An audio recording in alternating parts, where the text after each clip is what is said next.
Hi everyone, my name is Muna Shubil and I'm a manifestation and soul realignment coach. My channel is geared towards helping you become the highest best possible version of yourself so that you can create and live the extraordinary life that is your birthright. I know it's been a while. I have been mostly on TikTok, but I will be posting more frequently on YouTube because I know a lot of people are not on TikTok, and of course there are some topics that you want to discuss in longer times than just 2 to 3 minutes. So I'm definitely going to be sharing some more. Before we get started, I want to tell you about the live program that I'm currently running with the relationship expert Nadine Ghusson. The course is called Magnetically You. It's a live program over 4 weeks, and we will be talking about how you can magnetize love in. It's going to be super exciting. The program starts on August 4th. So if you are interested, then please do check out the details below. I will also link the replay for the 2-hour masterclass in which we talk about the whole concept being that magnetic woman in love. So definitely do check that out as well. And of course, before we get started, don't forget to subscribe to my channel and hit the bell icon in order to receive notifications anytime I post a new video. In today's video, I want to talk about something that I came across that is super interesting. Sometime last week, I came across this concept of push-pull energy in the teachings of a spiritual teacher. And I came across the same teaching through another spiritual teacher.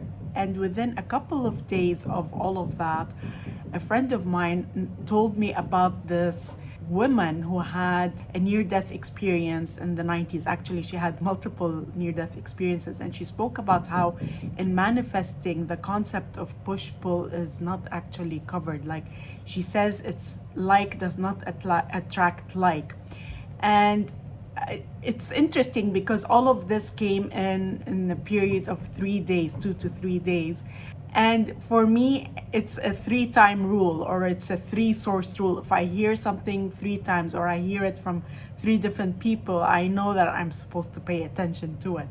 And I realized that actually, when it comes to manifesting, the push-pull energy is very much there, except people are not quite aware of how this works. Now, in law of attraction, there's the talk about like attracts like. So a thought that you're thinking will bring to it a similar thought, and that's how you're constantly attracting.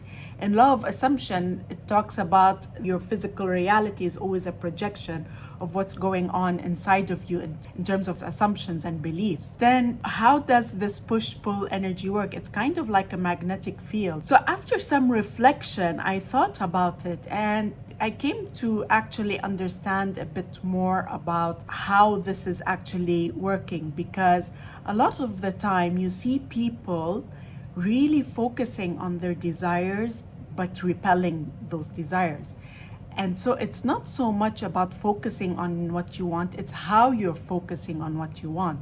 So I would not say, from my interpretation of this push-pull energy, it's not my understanding that the thought itself is pushing away like thoughts. It's how you're thinking that's creating a feeling within you, which is impacting your state of being. It's impacting your vibration.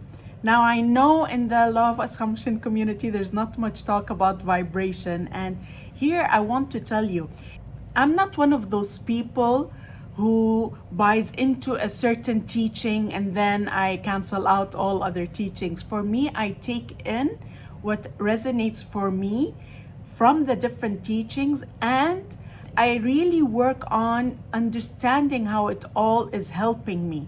So if it's helping me and it's helping my followers get to what they want, that is my number one goal. So when it comes to vibration, I'm not one of those people who says vibration is not important. I'm one of those people who says vibration is important. It's not a must for you to manifest what you want. That's the key.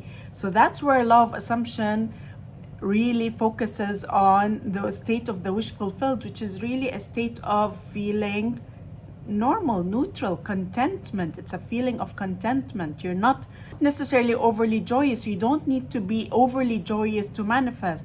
And if you do dip in your vibration and you do dip in your feelings, then that is also perfectly okay. Now, I strayed a bit, but I wanted to come back to this point of vibration, because when it comes to vibration, I do believe that the higher your vibration is, the less prone you are to feel doubt. That's it. That's all that it is. And of course, you feel good. So having said that, when it comes back to the push-pull energy, it's not so much the thought that you're thinking when it comes to your desire. It's much more relating to the feeling you have when the thoughts of your desire are active.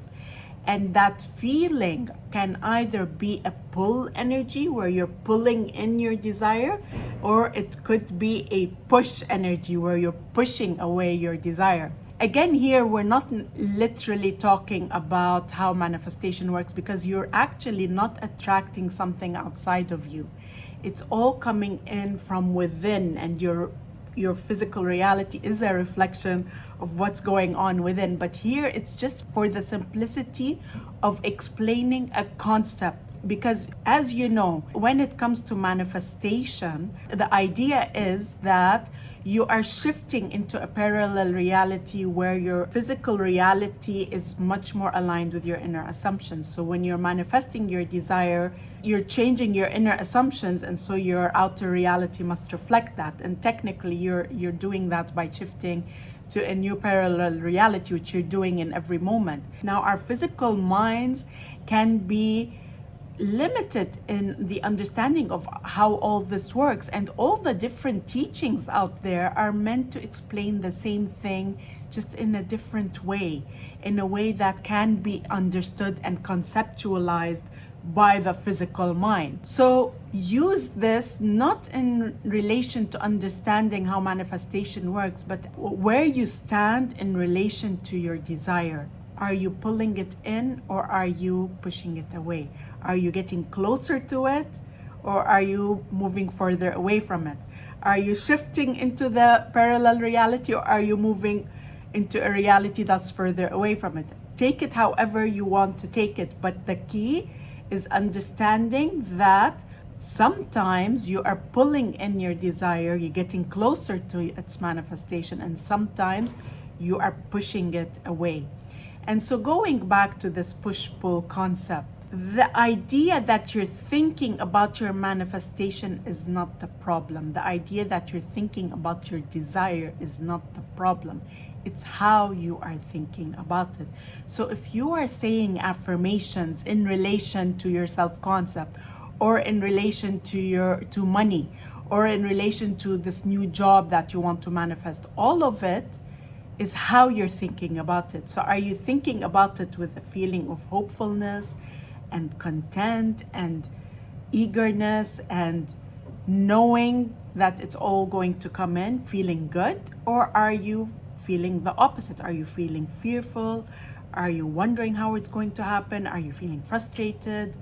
Are you losing hope? Is there doubt? So all of this is what's impacting the push-pull energy. When you're feeling good, you're pulling it in. When you're feeling bad, you're pushing it away. And that is your indicator on whether or not you should be thinking about your desire.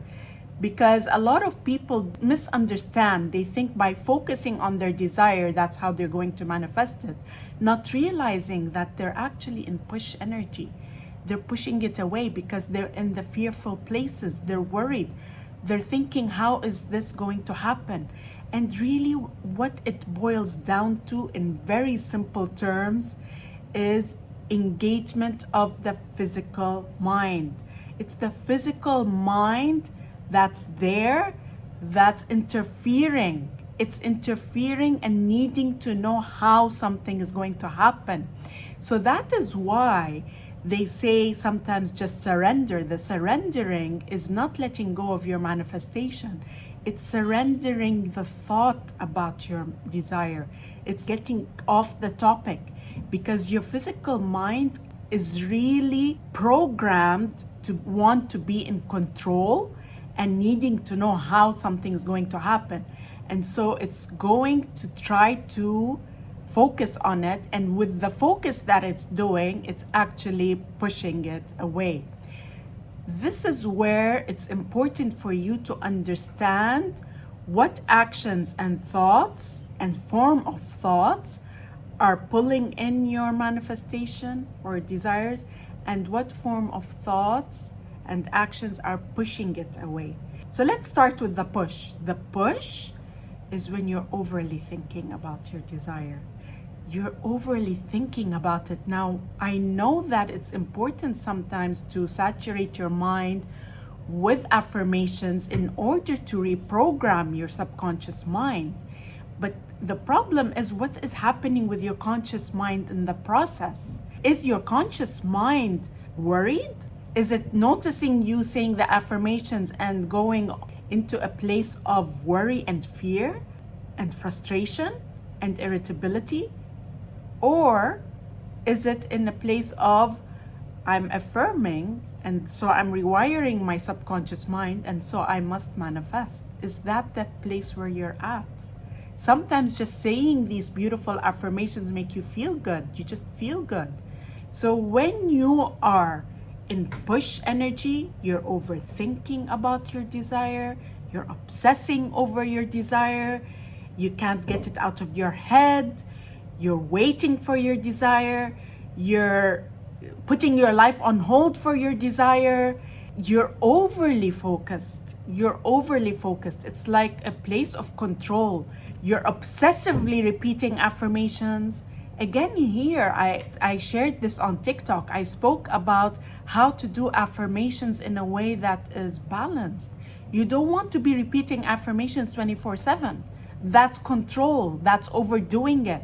That's a place of push energy. Needing to take action on your manifestation, needing to do something about it, make it happen. That's a push energy. That is you pushing. Again, here, you're the one who will know. With time, I promise you, you will start to know, because with me, I know when I'm pushing and I know when I am pulling. Now, I didn't know about push-pull before, but I know when I'm making things happen, and I know when I'm allowing things to happen. There's a big difference. And so anytime you're overly focused, overly engaged in your thoughts on how something's going to happen, anytime you're obsessing, anytime you're over focused on your manifestation, or anytime you're doing every technique on the planet to manifest, you're in push energy. In the pushing, you're also overly focused on the 3D. You're overly concerned with circumstances, with what's happening. You're keeping track. You're observing. You're saying, why didn't I get my manifestation? This is all push energy. The pull energy, on the other hand, let's say you have some subconscious beliefs that you need to change or release. So you are saying a lot of affirmations. You're doing the affirmations in the morning, you read them, you feel good, you let them go. Every few hours, you may bring yourself back into saying a few affirmations. This is where you're working on enforcing more positive beliefs and releasing some negative beliefs. So you're doing that, you're doing the affirmations when you're feeling like you need to, and then in between, you are off the topic. You're not thinking about your desire, you're not dwelling on it, and if it comes to mind, you feel good about it because you know it's on its way, you know it's working, you know that you are fully in a space of manifesting what you want. You are also working on yourself. You're not focused on the outside. You're not reacting to circumstances. You're not looking at circumstances. You're focused on yourself. You're focused on your self-concept. You're busy doing things. You're keeping your mind busy with things you love to do. You're following your joy. You're following your excitement. Actually, this is one of the things that I mention in my book, Becoming You. It's one of the techniques that are taught by Bashar. It's following your joy, following your excitement, doing whatever makes you happy in every single moment. You don't leave any room for your mind to stray.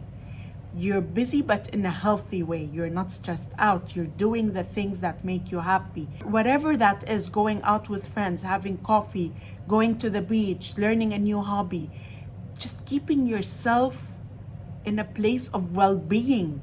You're focused inwards. You're not focused on your circumstances because you know they're gonna change. You're not bothered with what's happening there. You're truly in an inner space of loving yourself in every respect. You're focused inwards. You're working on clearing the negative assumptions that you have.